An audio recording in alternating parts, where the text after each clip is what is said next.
সরকারি হিসেবে দেশে প্রতিবন্ধী মানুষের সংখ্যা প্রায় ৪৮ লাখ, যেখানে সমাজসেবা অধিদপ্তরের নিবন্ধিত প্রতিবন্ধী নাগরিকের সংখ্যা ৩৫ লাখের কিছু বেশি। এর মধ্যে শুধু বুদ্ধি প্রতিবন্ধীর সংখ্যাই ২ লাখের বেশি। বিভিন্ন বিষয়ে প্রতিবন্ধকতা নিয়ে বেঁচে থাকা মানুষের সঙ্গে কথা বলেছেন আমাদের রিপোর্টার ইমরানুজ্জামান। প্রতিবন্ধী ব্যক্তি ও সংগঠনের সমস্যা এবং সরকার গৃহীত নানা উদ্যোগ নিয়ে তার ২ পর্বের প্রতিবেদনের আজ দেখুন শেষ পর্ব। দেশে বাড়ছে বুদ্ধি প্রতিবন্ধী, মানসিক প্রতিবন্ধী ও শারীরিক প্রতিবন্ধীর সংখ্যা।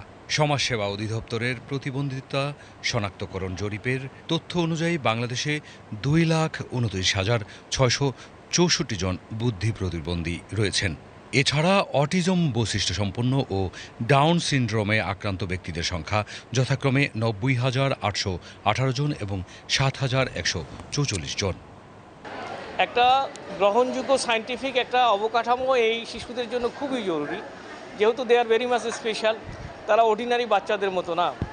তাদের যেই একাডেমিক ভবন, তাদের মুভমেন্টের যে স্পেস, এটা খুবই জরুরি। এবং সরকারের যে প্রতিবন্ধী নীতিমালায় প্রত্যেক উপজেলায় একটা করে বিশ্বাসিত স্কুল প্রতিষ্ঠা করার প্রভিশন ওখানে বলা আছে। অবকাঠামো, স্কুলের জায়গা, এরপরে instrumental support as well as এখানে এক্সপার্ট।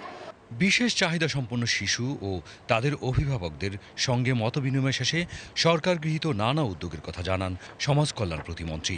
অভিভাবক ও সমাজের অবস্থা সম্পন্নদের কাছে সহায়তার আহ্বান জানান। সোশ্যাল অ্যাওয়ারনেসটাও আছে, প্লাস হচ্ছে যে মেন্টাল ট্রমা, এদের মানসিক স্বাস্থ্য, যেমন একটা ফ্যামিলিতে যদি একটা প্রতিবন্ধী থাকে, স্বাভাবিকভাবে পরিবারটি কিন্তু একটা মেন্টাল ট্রমাটাইজড হয়ে থাকে। সো ওই ফ্যামিলিটাকেও যেন আমরা মানসিকভাবে একটু কাউন্সেলিং করতে পারি।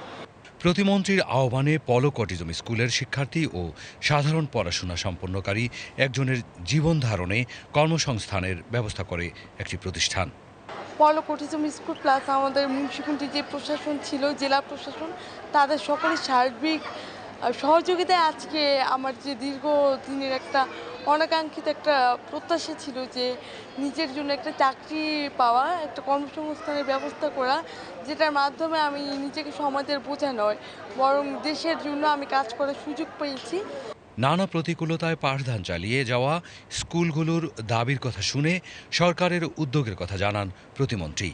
যে সেক্টর স্পেশাল নিড আছে, এই নিডগুলোকে ফুলফিল করে তাদের স্কিল যদি কিছু থাকে সেটাকে ডেভেলপ করে এই স্কিলটাকে আমরা কার্যত একটি রূপ দিতে চাই এবং সেটার জন্য একটি সমন্বিত কাঠামোতে নিয়ে আমরা কাজ করছি।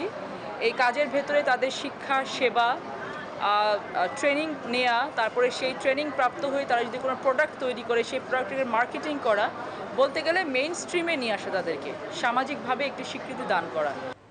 সরকার গৃহীত কার্যক্রমগুলো বাস্তবায়িত হলে দেশের বিশেষ চাহিদা সম্পন্ন শিশুরা সমাজের মূল ধারায় ভূমিকা রাখতে পারবে, দেশের উন্নয়নে অংশ নিতে পারবে। Imranuzzaman, BTV news.